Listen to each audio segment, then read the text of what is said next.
બનાસકાંઠા પોલીસમાં થરાદ ડિવિઝનની પોલીસ દ્વારા અને ખાસ કરીને થરાદ પોલીસ સ્ટેશન દ્વારા અમારા ભુજ રેન્જના આઈજીપી શ્રી કોરડિયા સાહેબની સૂચનાથી અને અમારા એસપી શ્રી અક્ષરાજ સાહેબની સૂચનાથી એવી સૂચના હતી કે નાકાબંધી ઉપર જે અમારા ચેકપોસ્ટ છે ત્યાં સખત વાહન ચેકિંગ થાય અને કોઈ પણ પ્રકારનો ડ્રગ્સ છે કે બીજી ડ્રગ્સને લગતી કોઈ વસ્તુઓ આપણા ગુજરાત રાજ્યમાં પ્રવેશે નહીં, એની પૂરેપૂરી તકેદારી રાખવી અને ચુસ્ત વાહન ચેકિંગ કરવું.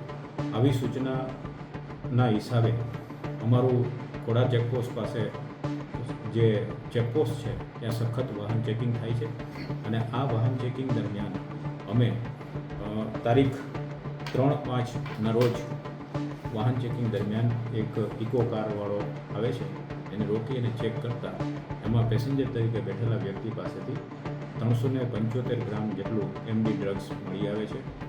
બજાર કિંમત પ્રમાણે 37,50,000નો ડ્રગ્સ થાય છે.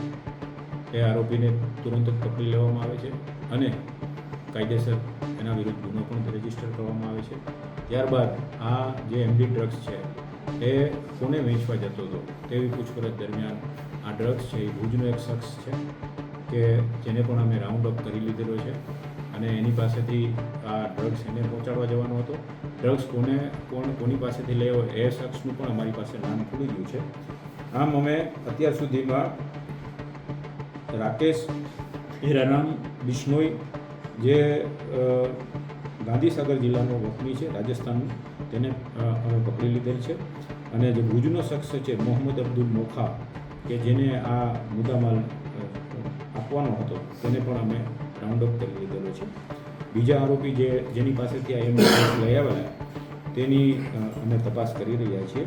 કુલ અમે એની પાસેથી 3,75,00,000નું